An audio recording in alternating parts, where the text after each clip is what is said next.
सियासी मैदान की हर बड़ी खबर से आगाह रहने के लिए हमारे चैनल आजाद सियासत को सब्सक्राइब करें और बेल आइकन को प्रेस करें।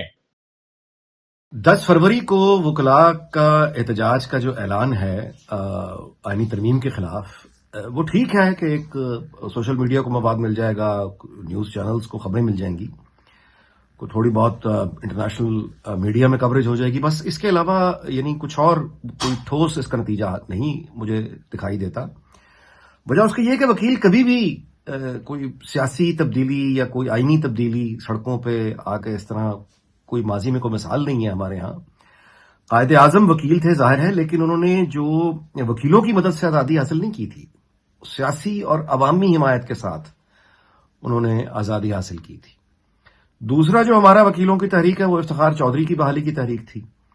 उसको भी अगर आप उठा के देखें तो वो वकीलों ने उसमें, जाहिर है कि वो बहुत कामयाब तहरीक थी, लेकिन उसका नतीजा जो इफ्तिखार चौधरी की बहाली थी वो सियासतदानों ने किया था। यानी वहां से नवाज शरीफ निकले थे लाहौर से, और यूसुफ रजा गिलानी ने बतौर वजीर आजम मुंतखब होने के बाद कौमी असम्बली में उनकी बहाली का ऐलान किया था। बाद में उस वक्त के आर्मी चीफ और उस वक्त के सदर जो आसिफ अली जरदारी ही थे, और वजीर आजम ने मिलकर एक नोटिफिकेशन के जरिए बहाल कर दिया था। तो वो वकील सिर्फ कामयाब नहीं हुए थे, उनके साथ सियासी जमातें आई थी। और वकला तहरीक पर भी आज तक सवालिया निशान है कि वो वकील खुद ही थे या उनको कोई हिमायत भी हासिल थी। यही मामला अब भी है, यानी वकील अगर चाहें कि कोई खुद एहतजाज करके कोई तब्दीली ला सकते हैं। देखिए, ये वकील, पहली बात तो ये कि लकीर के इस तरफ खड़े हुए या उस तरफ खड़े हुए, ये वकला हजरात एक दूसरे से भी लड़ रहे हैं और आपस में भी लड़ रहे हैं। तो पहले तो इनका आपस में कोई यूनिटी दिखाई नहीं देती। दूसरी बात यह है कि ये जो जिन जजेस हजरात के खिलाफ ये एहतजाज करते हैं, क्या ये उनकी अदालतों में पेश नहीं होते? क्या इन्होंने अदालतों में यानी फीसें पकड़ना बंद कर दी हैं? क्या इन्होंने प्रैक्टिस बंद कर दी है? एहतजाज करते हुए उन्हीं अदालतों में पेश होते हैं और पेश होते रहेंगे, उन्हीं जजेस के सामने पेश होंगे, प्रोफेशन भी चलाते रहेंगे। तो ये एक जो एहतजाज करने जा रहे हैं, ये बस एक और रौनक मेला समझिए, इसके अलावा कुछ नहीं है। बहुत अफसोसनाक वाकया कल्लात में पेश आया। हमारे 18 अहलकार जो हैं वो शहीद हुए, अल्लाह ताला उनके दर्जात बुलंद फरमाए। देखिए, बात यह है कि दहशत गर्दी का जो मामला है ना, ये कोई नया है नहीं। ये कोई अब 24 साल के करीब हो चुके हैं। इन 24 सालों में परवेज मुशर्रफ चले गए, फिर पीपल्स पार्टी की गवर्नमेंट आई वफाक में, वो चली गई। मियां नवाज शरीफ की गवर्नमेंट आई, वो चली गई। इमरान खान की हुकूमत आई, वो चली गई।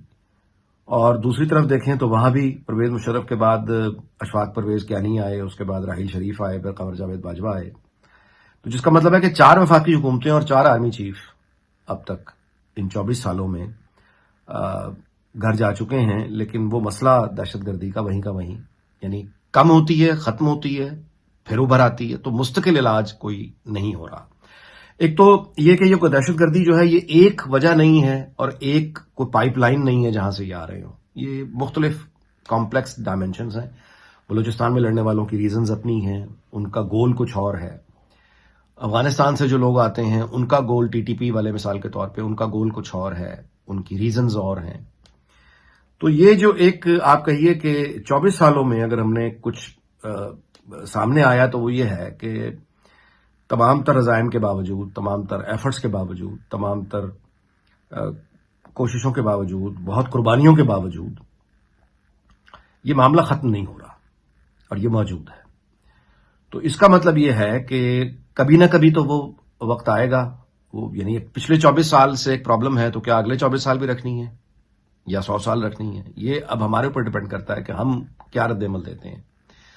तो अगर तो हम दहशतगर्दी को अपनी अलग-अलग रीजंस यानी ब्रैकेट्स में रख के, क्या हम तैयार हैं कि हम बैठकर पाकिस्तान के बेहतरीन सिविलियन एंड मिलिट्री जो लोग हैं, एक्सपर्ट्स हैं, उनकी कोई डिबेट हो और वो गलती ढूंढें कि 24 साल में क्या वो गलती हो रही है जो अब तक हम इस पे काबू नहीं पा रहे? कोई तो वजह होगी ना। तो मेरा ये ख्याल है कि रीथिंक करने की जरूरत है, इकट्ठा बैठने की जरूरत है। सिर्फ यूं कहिए कि सख्ती से ये नहीं हो पा रहा। तो कमी कहां है, प्रॉब्लम कहां है, उसको आइडेंटिफाई करके फिर कोई रास्ता उसका इंतखाब करना होगा, हल का, और फिर उस पर इस्तिकामत के साथ चलना होगा, तो कोई इलाज है। वरना ये जो اتنے لوگ آئے، ہمارے لوگ شہید ہو گئے، یہاں سے لوگ گئے، انہوں نے کچھ کو یعنی خوارج کو جہنم واصل کر دیا. یہ تو ٹک ٹک جو ہے یہ تو پھر لگی رہے گی اگر اس کا مستقل علاج نہیں ہوگا. عمر ایوب کا یہ کہنا کہ موجودہ وفاقی حکومت کے پاس تو ہے ہی کچھ نہیں، تو ان سے ہم کیا بات کریں، یہ تو ملاقات نہیں کروا سکتے عمران خان سے. یہ بنیادی طور پہ عمر ایوب نے خود تو کچھ کہا نہیں ہے، نہ اس بیچارے کی کوئی حیثیت ہے. وہاں تو سب عمران خان کی طرف ہی دیکھ رہے ہوتے ہیں کہ وہاں پہ کیا موڈ ہے، اور ظاہر ہے کہ عمر ایوب نے اسی وجہ سے یہ بات کی ہے. لیکن عمران خان کا بھی معاملہ یہ ہے کہ وہ ڈیپینڈیبل نہیں ہے. مطلب یہ کہ وہ ان کی شروع سے خواہش تھی کہ میں نے اسٹیبلشمنٹ سے مذاکرات کرنے، اور آپ نے ابھی ماضی قریب میں دیکھا کہ ایک رابطہ ان کا ہوا پشاور میں، لیکن وہ جیسے ہی ہوا آپ نے اس کے بعد دیکھا اسے پبلک کر دیا گیا، اور وہ یعنی اعتماد جو ہے وہ مشکل ہے جو ان کے اپنے رویے سے ثابت ہے. تو یہ جو کرائسس آف ٹرسٹ ہے یہ بہت بڑا پرابلم ہے، اور ان کے ساتھ بات کرنے کے لیے یعنی جو ایک ڈیکورم ہوتا ہے وہ بھی یہ مینٹین نہیں رکھتے. تو اب نتیجہ یہ ہے کہ آپ اپنی ٹرمز پہ سارے اصول بھی توڑنا چاہتے ہیں، کھیل بھی اپنی ٹرمز پہ کھیلنا چاہتے ہیں، انوائرمنٹ بھی اپنی مرضی کا چاہتے ہیں، لیکن اس کی طاقت نہیں رکھتے، صرف جذبات ہی جذبات ہیں. اس کا نتیجہ کچھ نہیں ہوتا. اگر ہم اپنی حالیہ تاریخ میں دیکھیں تو بہت بڑی ایک تحریک اٹھی تھی ہندوستان میں، اس کا نام تھا خاکسار تحریک. علامہ مشرقی جو اس کے آپ یوں کہیے روح روا تھے یا لیڈر تھے، وہ ایک بہت کرزمیٹک آدمی تھا، بہت ہی پڑھا لکھا اور آؤٹ اسٹینڈنگ آدمی تھا، بہت انٹیلیجنٹ. لیکن اور اس کی جو یعنی آپ 1940 کے قریب خاکسار تحریک کے پاس ڈنڈا بردار جو خاکسار اس کے کمیٹڈ ورکر تھے، 9 لاکھ کمیٹڈ ورکر خاکسار تحریک کے پاس تھا، اور بہت بڑی تحریک تھی وہ. آج اس کا کوئی نام بھی نہیں جانتا. اس کی وجہ یہ ہے کہ وہ بھی علامہ مشرقی وہ ایک آئیڈیلزم کی طرف چلے گئے، اور وہ طاقت ان کے پاس نہیں تھی جو وہ یعنی جو تبدیلی لانا چاہ رہے تھے اس کی وہ طاقت نہیں رکھتے تھے. تو تبدیلی تو اصل میں پھر قائد اعظم لے کر آئے، یعنی پاکستان تو انہوں نے بنایا. یہ اپنی تحریک لے کے جذبات میں کھڑے رہے. آج وہ تحریک کا نام و نشان نہیں ملتا، ختم ہو چکی ہے.